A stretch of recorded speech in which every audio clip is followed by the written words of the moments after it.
आज हुई सीसीपीए की अहम बैठक में केंद्र सरकार ने जाति जनगणना को मंजूरी दे दी है। मतलब ये कि अगली जनगणना में अब जातियों को भी शामिल किया जाएगा। केंद्रीय कैबिनेट की बैठक के बाद हुई प्रेस कॉन्फ्रेंस में रेल मंत्री अश्विनी वैष्णव ने कहा कि सामाजिक ताने बाने को ध्यान में रखते हुए संवैधानिक व्यवस्थाओं के अनुरूप ये फैसला लिया गया है। इस दौरान उन्होंने कांग्रेस पर भी जमकर निशाना साधा।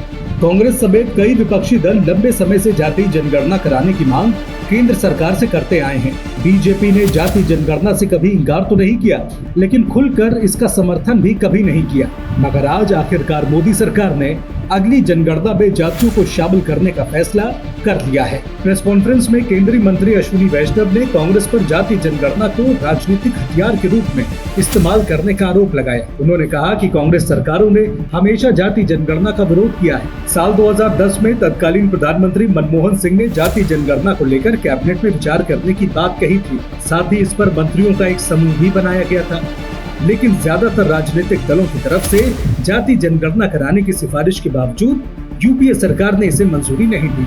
जाति जनगणना कराने का फैसला लेकर बीजेपी ने कांग्रेस के हाथ से एक बड़ा मुद्दा छीनने की कोशिश की है। हालांकि कांग्रेस का कहना है कि राहुल गांधी के दबाव में आकर ही केंद्र सरकार को मजबूरी में ये निर्णय लेना पड़ा है। केंद्र सरकार के इस फैसले को कांग्रेस अपनी बड़ी जीत के रूप में पेश करने की कोशिश कर रही है। दरअसल कांग्रेस पिछले कुछ समय से जाति जनगणना का मुद्दा जोर शोर से उठा रही है।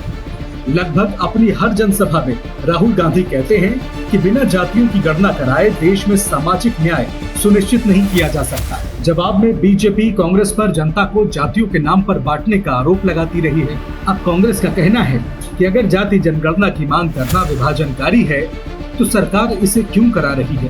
भारत में आजादी से पहले होने वाली जनगणनाओं में जातियों को शामिल किया जाता था, लेकिन साल 1951 में आजादी के बाद हुई पहली जनगणना में इसे बंद करा दिया गया। उस समय ये तर्क दिया गया कि जाति जनगणना देश को बांटने का काम करेगी, लिहाजा इसे बंद किया जाना चाहिए। तब से लेकर अब तक किसी भी जनगणना में जातियों को शामिल नहीं किया गया। 90 के दशक में मंडल रिपोर्ट लागू होने के बाद भारत की राजनीति में जातियों, खासकर पिछड़ी जातियों का प्रभाव अप्रत्याशित रूप से बढ़ा है।